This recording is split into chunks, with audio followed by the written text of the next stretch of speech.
All right, well, here we are on our podcast today, The Growth Game. We have an honored guest today, a really renowned figure in the staffing industry, Mr. Tom Kosnik. And he's the founder and president of the Vistage Group. It's a consulting firm that's uniquely specializing in organizational development for staffing firms. And he has a very diverse educational background and experience in organizational development. And it brings a real rich tapestry of insights into leadership and business strategy. And so we're really excited to have you, Tom. Thank you so much for joining us today. We also have Paul DeLuca, the CEO of Meritus Capital. And of course, myself, Larry Carnahan, I'm one of the senior growth partners here at Meritus. And we're just really excited all to be here. Welcome, Tom. Oh, thank you. Thank you. Glad to be on the show, and thank you for all the kind words in the introduction there about myself and the Vistage Group. Thank you so much, Larry, and thank you, Tom, for joining. I appreciate that the three of us can be on this week. So we're really happy to have Tom and his insights in staffing, where our worlds have been side by side for a number of years now. So it's nice to be able to spend a little bit of time together. But I thought what would be just super helpful before we jump into the Growth Game podcast here, Tom, just to give you a quick little backgrounder on me again, and kind of you'll know where I come from, and love to understand your background, and then we can maybe jump into some questions and get a nice interchange going. So I entered the finance business for staffing after being an entrepreneur. I am definitively a non-banker. So I wear that pridefully, although I have now been financing staffing companies since the late 90s, so it's been a long time. But I had essentially a specialty staffing company, and so I understood all of the intricacies of how difficult it is to start and grow a staffing company. And eventually I got out of that, sold that, and went into the finance business. So I've sold 3 companies, all doing financing. We're now really scaling our existing portfolio here for Meritus Capital, a company I've owned since the late 90s. And we're just having an absolute ball of a time. It's been an amazing, enjoyable couple of years growing this portfolio. So, Tom, appreciate having you on, and love to understand your background again, a little bit more about Vistage, if you don't mind. Yeah, sure. And hey, what a blessing to be servicing the staffing industry. When you think about 30 years ago when I got into I don't even know what it was, 45 billion in revenue, and now it's north of 2 billion in revenue, and all the different niches. And we, Paul and Larry, we have such fantastic clients. I so agree. We just feel so fortunate. Love to come to work. Love to help them succeed, which is really what it's about, right? Yeah. And so anyway, myself, I've been doing the Vistage Group for 30 years. We've got into doing what we're doing through setting up peer roundtables. I did that exclusively for 3 years. Got a master's in organizational development from Bowling Green State University. Just started to reach out and do more OD kind of work. Everything from business planning to financial analysis to comp plan analysis, comp plan redesign. And so now we've grown it to myself and a dozen subject matter experts, all that have expertise in certain areas. And so our value prop doesn't matter if you're 2 million or 2 billion, we have resources on staff that can help either advise or help solve that problem. It's been a great 30 years. You think I'd be bored by now, but I'm more excited now in the industry, just with all the change and all the good stuff that's going on than I was 10 years ago, 20 years ago. Isn't that amazing how it is? It sounds like you and I have both been at it about the same amount of time, and I feel the same way. I enjoy getting up every day and going to work and working with high growth staffing companies, like you said, all over the map. We deal with a lot of high growth startups, all the way up to our largest client right now is does about 500 million in payroll a year. Nice. So it's amazing to see the diversity of companies that really grow up to be large companies, but it's such a people-oriented business that I think it attracts a certain class of people that understand what it means to be able to interact and be able to get a lot of improvement, self-improvement, business improvement all the time, because they know how to interact with other people. It seems like staffing agencies kind of are built that way. And I think it's one of the reasons why I'm so charged up about it all the time, because I get to mirror and match my own entrepreneurial enthusiasm with my clients. And so I feel the same way. It's nice to see we're simpatico there. But Yeah, very yeah, interesting. and it's a sales driven industry. Correct. So, Correct. hard people business, sales focused business model. It's attracts a lot of people that are extrovert and friendly and outgoing and interesting and do a lot of interesting things and whatnot. But yeah, so Well said.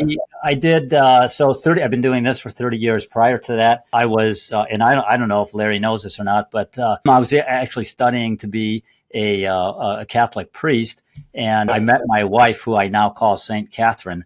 So I've only had two careers in my life, just doing the ministry and then doing this. So I'll tell folks, depending upon how well I know the prospect, I said, well, we can help you solve that staffing problem, and if you need to go to confession, I can help you there too. I tell you, being in the staffing business, it seems like there's a lot of people going to confession all the time in this business. That's interesting. Well, that's great. Well, I'm super happy Larry and you got to really know each other at that latest conference and be able to get together here on our podcast, The Growth Game. So, Tom, we really are focused on growth, but more than just focused on growth. What we're focusing on is what do our joint clients and our future prospects, what do they get out of change and development, and beyond just growth, what do they add to their organization? So I've got a list of questions. Please feel free to go off on any tangent that you would like. But I think one of the first things that really just when I start to talk to an expert that I really want to understand, you've had so much extensive experience in this business, in the staffing industry. What would you say are some of the most significant changes you've seen in the last decade? The most significant changes you've seen in the staffing business in the last decade, and how has that changed the way that you talk to your clients about how to approach their next 10 years? Yeah, sure. So we're right on the front end of the AI revolution, and that's going to change a lot. So the next 10 years going forward, there are a lot of jobs that are going to be eliminated. There are a lot of jobs that are going to be created. So if I'm advising somebody from a strategic perspective in terms of next 10 years, it's okay, what jobs are going to be eliminated? What jobs are going to be created? How do I find out what those jobs are that are going to be created? And how can I get recruiters beefed up on the language, and where are those jobs going to be? What departments are they going to be created? And I keep reading the statistics change, almost daily in terms of what percentage. But I read an article in the Wall Street Journal that was talking about the number of sectors, industry sectors that are going to be changed. Jobs are going to be changed pretty dramatically, and it's a surprising list. So going forward, the whole AI revolution, which a lot of the technology experts are saying, it's bigger than the creation of the internet for us. And, I completely agree with that.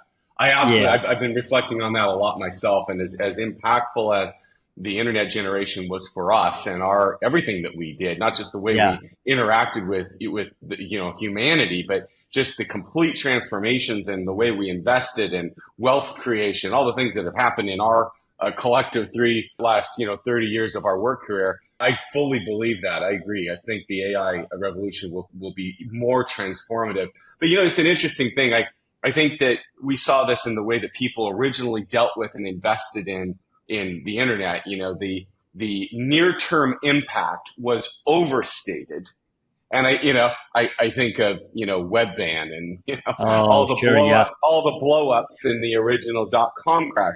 I think that people take technology in general and they way overstate the near-term impact, and they dramatically underestimate the long-term impact. In this AI revolution, I think that is going to be even compressed. I think 5 years, it's going to be completely different than we imagine. I got, we get hired to do assessments. Hey, Todd, can you and a couple of your team members come in and assess and look at all these different functions and tells? And invariably, it's you go in and you assess. And my message to the management team is, guys, the world has moved underneath your feet and you don't even know it. Very well said. You're running this business like you ran it 20 years ago. You just you can't do that and survive. I mean, can you survive and make less and less and less and less and less net income? Sure. Yeah, you can do that if that's your game. But those are not the kind of businesses we like. we want to help net income go up. Same. Yeah, it's just, I mean, that's just boring. Yeah, If we're going to get up every day, I want to see my clients making more and more money, and not just for the sake of making more money. You know, Larry and I talk about this all the time with our prospects, and we talk about it a lot in our video content. It's about quality of life. What does your business growth, your entrepreneurial journey mean for the quality of your life? And how are you making sure that you make the one, not, just push aside the quality of life? And so it's something we talk about all the time. But yeah, how do we help them? Yeah. Yeah. So and look, you spend so much time at work, and your colleagues and young people, and offering young up and coming people new opportunities and things. But hey, look, I mean, there's nothing like being in a growing company. I call it magic in the margin. If the business is growing, it's exciting. You're doing new things. You're doing innovative things. You're doing creative things. You're doing acquisitions. It's exciting. Well said. Yeah. Anyway. Well said. So, when you think about growth strategies, you have such a unique perspective. I'm really curious. If you looked generally, and I am quite sure that when people hire you, there's a lot of nuance to this, and specially. But in general, when you're talking to a general staffing audience, maybe you could give us kind of what's your one, maybe your first and second kind of, go-tos as far as what an entrepreneur can do to grow and scale in the staffing business here in the next couple of years? This is, first off, great question. Thank you so much for asking it. Focus. Mm-hmm. And it's so anti-intuitive. I talk about, well, don't you do a little bit of rock climbing, Paul? And you do some hiking, maybe? So it's intuitive. Rock climbers don't hang like right against the rock, but that's what your mind is telling you to do. Hang on to. You got to, the rock climbers, they're away from that. They're away from the rock so that they can, move. But it's anti-intuitive. Focus. There's nothing more important. And these entrepreneurs, a lot of the entrepreneurs, they're very creative. They've got great minds. They're visionaries, and they have a very difficult time of, okay, here's the business model. Here's the financial model that supports the business model. Here are the key initiatives. Here's the timeline. And here's what we're going to do for the next year and a half, 3 years. So invariably, and I can't tell you how many, you've seen this as well, I'm sure, where a staffing company does line extension way too early. Too early. And what happens? They're the core that got them started. Mm-hmm. You start to see cracks start to merge, inefficiencies start to merge. There's mud. All of a sudden, we need 2 different comp plans, 3 different comp plans. So number one, focus, and being committed to that. Doesn't mean you can't be creative. 10%, 20% creativity. There's all kinds of room for creativity. But the other thing is, a lot of times entrepreneurs, the people that are starting out their own business, one of my favorite movies, Lilies of the Field, and Sidney Poitier, and he's out there.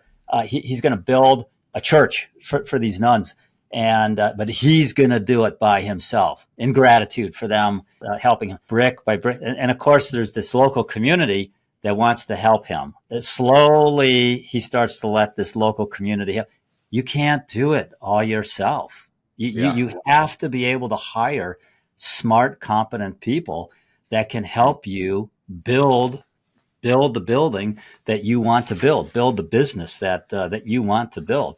The other thing, entrepreneurs, what happens is that the business just sucks them into it.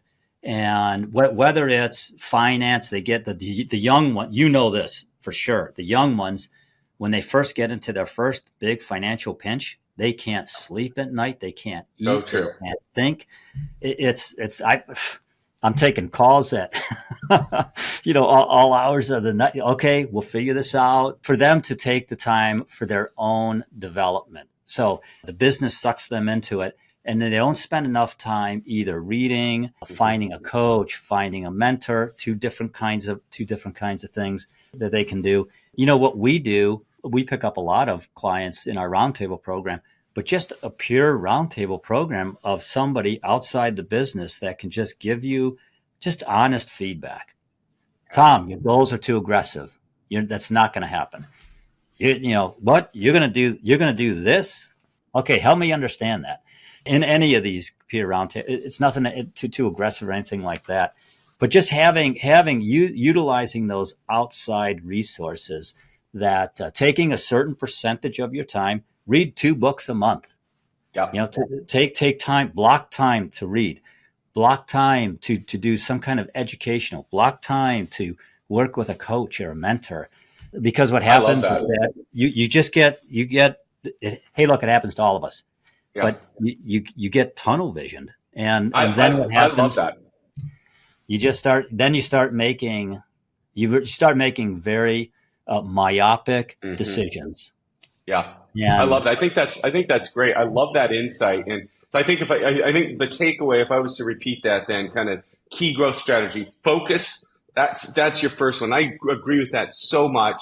Don't try to be all things to all people. I mean, I've seen, like you said, I've seen entrepreneurs that really understand a niche in a specific geography, whether that's, nursing or even physician staffing or even if it's labor staffing, but they absolutely get it and understand it, and they can keep going deeper and gain more and more market share there without having to reinvent the wheel and add all these other complexities. So I absolutely agree with that. I hope all of my clients take your advice, Tom, and just try to really go deeper currently in their specific sector. I love that. I think your suggestion about working on themselves, not getting sucked up into the business, they've got to sometimes step back, and in a macro approach, work on themselves so that they can think more creatively on how to implement things in the business. And I think that's a big one. I've been at this now for, 30 years, but, I still try to stop and, read some books that are going to impact me from a business perspective every year. Gosh. I do that with Audible now. It's the easiest way. I have specific times, every month that I intake some books, and it really impacts me, especially on breaks. Like if I'm away over holiday and I kind of get some of that, I'll have half the time I'll do some fictional reading.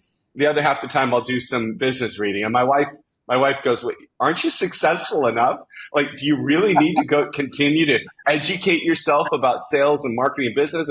And what I tell her is, I love it. This is my passion. So, I'm doing this and I'm not golfing.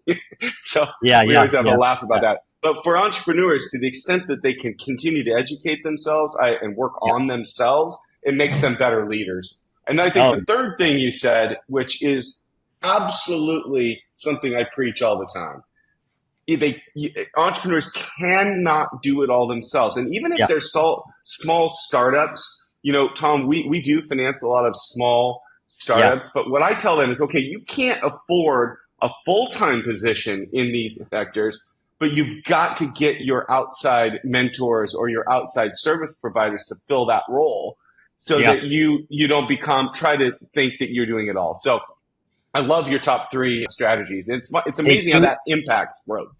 2 quick reads for you. I don't know if you've read these 2 books. The Human Element. Please tell me. Okay. The Human Element. Okay. Yeah. Put it in the notes, Paul. I'm going to put it on. I mean, you'll start reading that book, and let me tell you, you'll finish it in a day and a half or so. I love it because it's so engaging.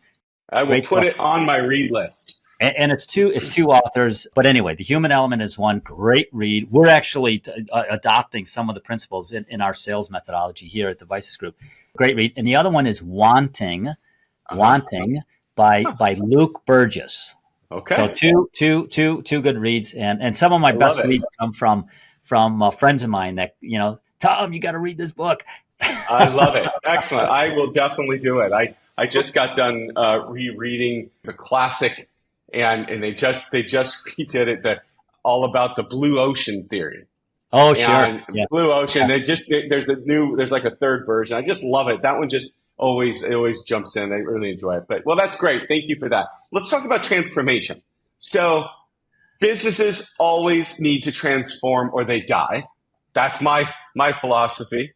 I feel like if you're not transforming and growing, you're going away. You're going the other way. So when you kind of really look at, work culture transformation, please, if you wouldn't mind, share a few insights for us. What are some of the things that can really help to imbue a feeling of success and happiness in the employee side of the culture? Like what are the things that impact retention and happiness so that when you walk into that business, when you walk into that branch, you can feel it, you can see it, it's tangible. Those employees get it and they're part of the success and they're enjoying to be there at work every day. Yeah. Hey, look, culture, and it doesn't matter how big the company is, culture starts from the top down. Mm-hmm. So like the top person and the top management team, they have to imbue those values and those ethics. How many times have you walked into a company and you see the values on the wall, or you see, hey, what are the 5 core values? Of course, nobody knows the 5 core values. Yeah. They never remember it. Yeah, they don't remember it because they don't have, like we've done work with organizations where we go in and we create a culture committee, and we'll take sales reps and recruiters, sometimes branch managers, but we like to just start at the sales rep and the recruiter level, and we'll create a culture value. We get them together. Hey, what does it mean to be your best? Give us examples. Tell us a story.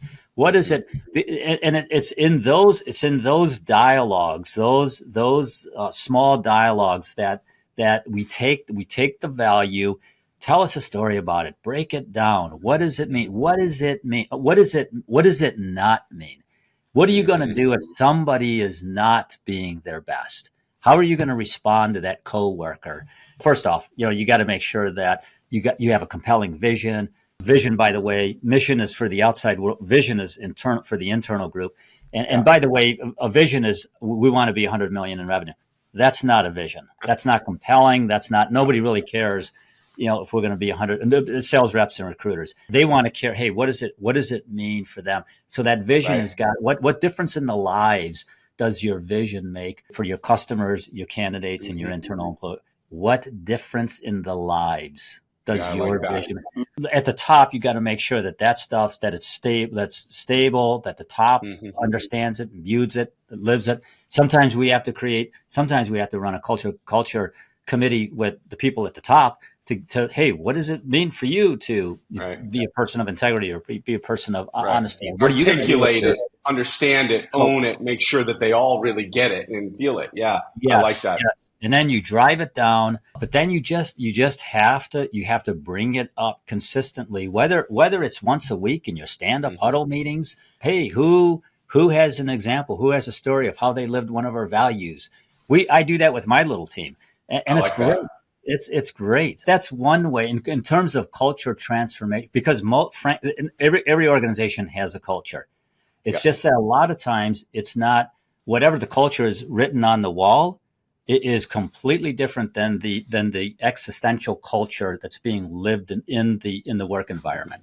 And so how do you take what's on the wall and make it lived in the environment existentially? And that's one way you can do that, is you've got to have dialogue. You got to have stories. People don't read a word and whatever. I mean, but I like that. I love it when I walk into to a company and you see these letters on the wall of, that people that made a difference, in their lives. Those are stories that should be some way attached to the values. So that's culture transformation. That's one way to do it. And then you talked about engagement, and oh my gosh, I mean, and you guys are finance guys, so you probably know that the number one variable to the increase in gross profit is employee engagement. If you increase your employee engagement, you're increasing your net income. So why would that not be a key initiative and a number one thing for anybody that owns a staffing business? Engagement. But here's your third book. It's the manager, and that's the Jim Clifton We've taken our roundtables and done study groups on that book. It's the manager. And look, it's moving from traditional management to being a coach. Look, we can't, you guys heard about Bill Belichick leaving the Patriots. Oh, does the Bill Belichick, will his way work with the new athletes coming out of college? And there's all these people are saying, oh man, there's no way Bill Belichick is going to have to change. He's going to have to. What's the same thing? You get these young managers, they haven't been through any kind of management training. So what do? They just kind of fall back on these old things that they hear from either their parents or whatever. But most of them manage terribly because they haven't been through any kind of training. So, and by the way, more important than sales training, more important than recruiting training is management training. Your branch managers, regional managers, area managers, vice president managers, take them because people leave managers. They don't leave businesses. So anything that you can do to help your managers move from traditional managers to being coaches, it's the manager, Jim Clifton, the Gallup poll guys. Great. Years and years and years of data. Oh, it's off the charts. That is going to increase your employee engagement. Yeah, there's so much good stuff. We could talk. I could talk. Tom, it seems your roundtable program seems to be like a cornerstone of the Vistage Group services. Would you say that? Yeah, totally. Yeah. Well, I'm really interested to learn more about how that program, if at all, has kind of evolved over time, and what impact you think that it's had on the staffing industry as a whole. Yeah, when I started 30 years ago, gosh, I knew what I knew. I had been through some facilitation training back then, but I would really say that our roundtables have transitioned from business meetings. We don't use the word meeting, by the way. I tell everybody in my organization, meeting is a bad word. Don't use it. Don't put it in an email. Nobody wants to show up to a meeting. Yeah. Nobody wants to pay money to go to a meeting. So anyway, but I would say, Larry, transitioning from business meetings to really leadership development events where we have innovation. Oh my gosh. I mean, in a way, I just feel so proud about what we've been able to build. But when Shift Gig and Work In, when those business models were so new, some of their first speaking engagements were at my roundtables. Fun.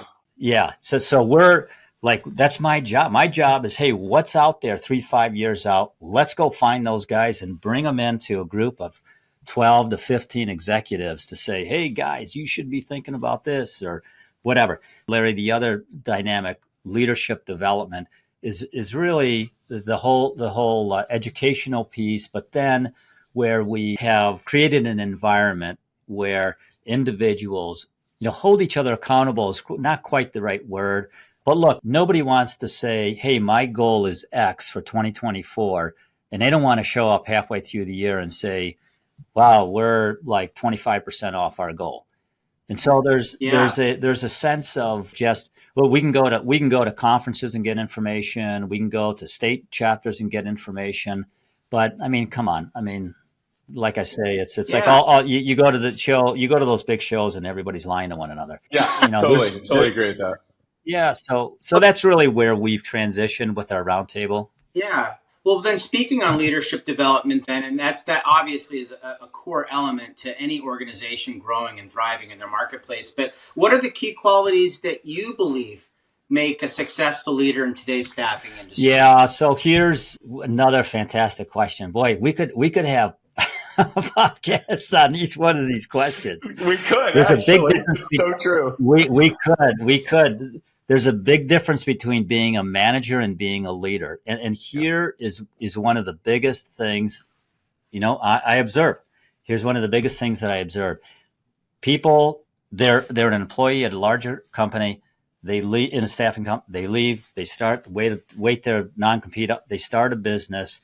They grow to a certain size, but they never really become a leader. They become an owner manager.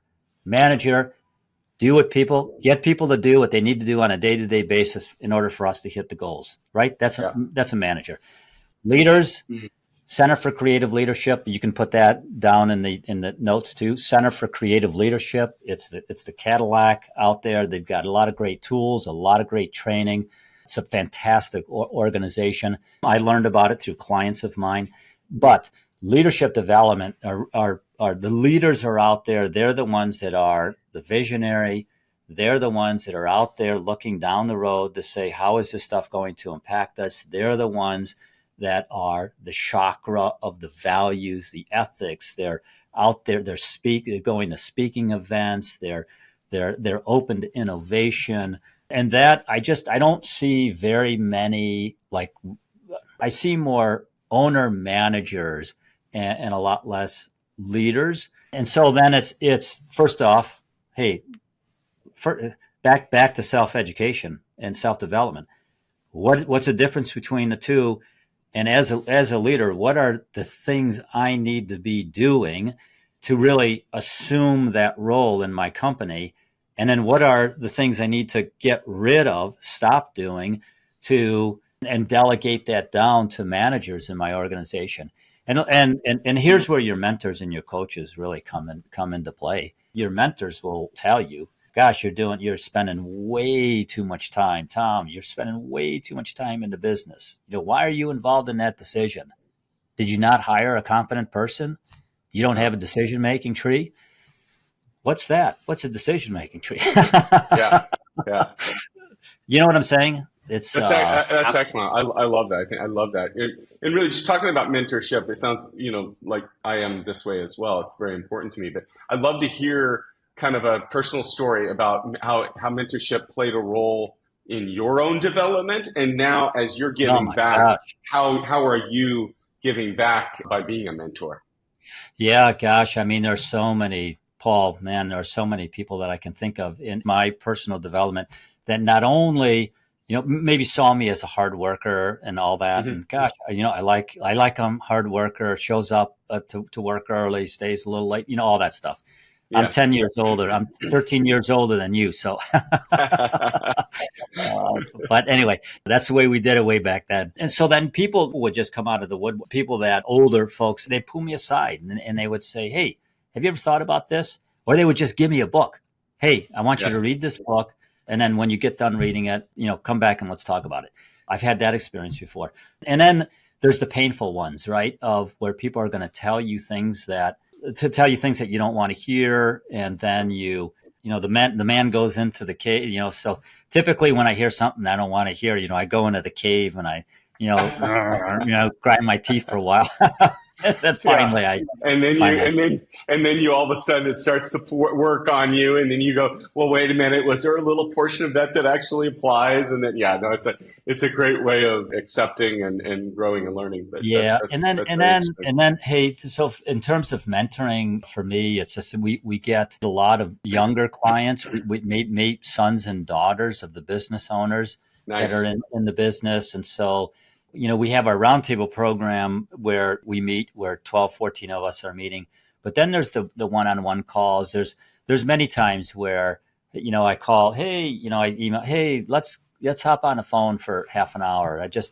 And I may be seeing something that they don't see. And so then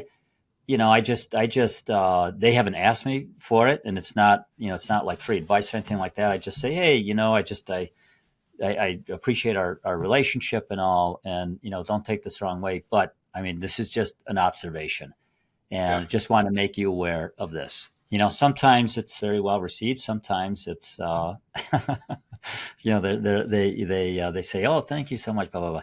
But so sometimes I try. People take counsel and they use the advice, and sometimes people discard it. And it's so interesting. Sometimes you don't even know the kind of personality of who's going to take it and who's going to learn from it, who hasn't, and it shocks you. But I think that's what makes a good mentor: someone who's willing to do it, someone who's willing to give counsel in a very. I find it, you try to give it in a very easily digestible form, can impact people's lives. So that's great. The other thing is just modeling a healthy business life. Yes, so true.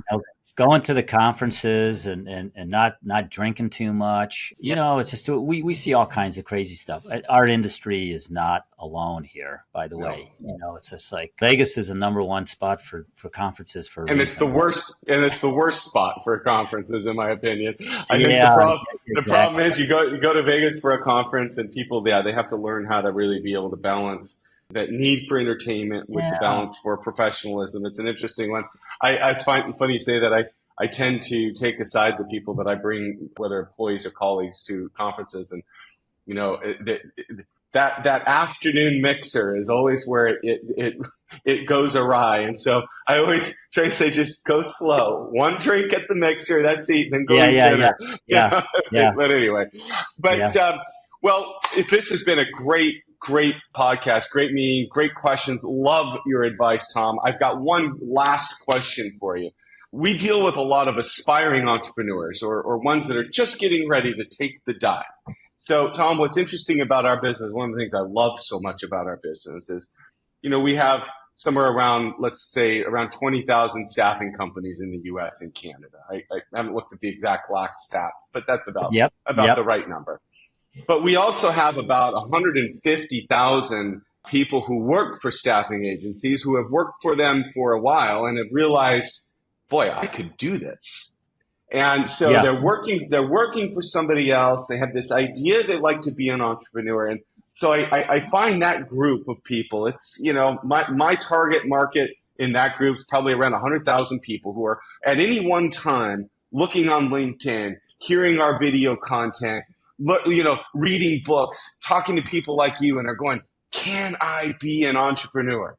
How do I do it? So if you were to give kind of a couple of nuggets of wisdom to an aspiring entrepreneur, I would love to hear what you would tell somebody who's inclined towards the staffing industry, and what should they think about next? How do they go through the decision-making process to decide, is that a right step for me? Another great question. So one thing I would say to them is, because people get into this industry, you've talked to a lot of people that get into this industry, and then you can just see it.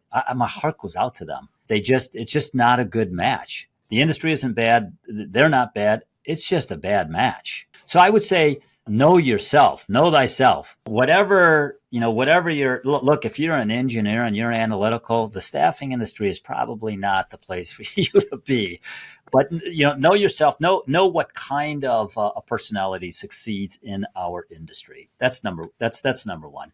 And be honest with yourself. You ask people, ask your best friends. Hey, what do you think? I'm thinking about this. What do you think? It's a sales type business, and on and on and on.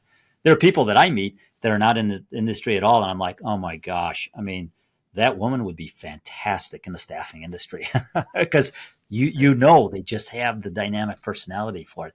So know thyself is number one.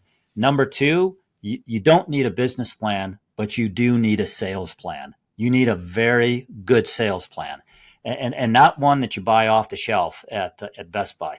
You need a good sales plan, value proposition, an ideal client profile, prospect list, all that good stuff. There are people that I know that have started their own businesses, and they sold in the morning and recruited in the afternoon. On and on and on. You could do it that way. It's a fulfillment game, right? Yep. And it's going to be a fulfillment game for the next, 20-something, 30-something years with the declining population and declining workforce and all that. So you have to figure the fulfillment piece out. So know thyself, really good sales plan. And I cannot stress this more, but you really have got to figure your cash flow out. I agree. There's people that that have sent me, here's what they want to do. Here's how much cash.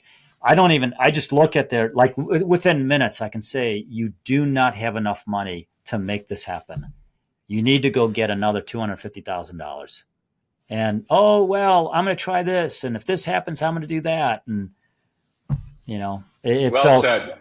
You got it. And that wasn't a plug for us being a finance company. No. And I appreciate it because you're honestly saying it, and I agree, and I appreciate it. It's like, and we try to help all the time with that. When they figure those first two things out, like they realize that they can be the right personality to own a staffing business, and Yeah. then they realize, yes, this is something I know how to sell. I can figure that out. I agree. It's the very next thing, and we really, mentors as advisors all the time, kind of help our prospects make that decision. Yeah. There's lots of times, Larry is, I'm sure, can tell you, where we've said to people genuinely and honestly, this isn't right for you. It's not the right time. And we come back, but you have to really clearly know that working capital gap and how to get there. And of course, come to, a company like us can solve that problem most of the time. So I really appreciate that. I think that's wonderful. And be real careful about hiring your friends. I love that one. That almost never works. It almost never works. That's great. Well, Tom, thank you so much for your time. I appreciate it. This has been a lot of fun. Episode of the Growth Game podcast. Tom, this was fantastic. You'll probably be a repeat guest because this was too much fun. I think we could talk for hours more.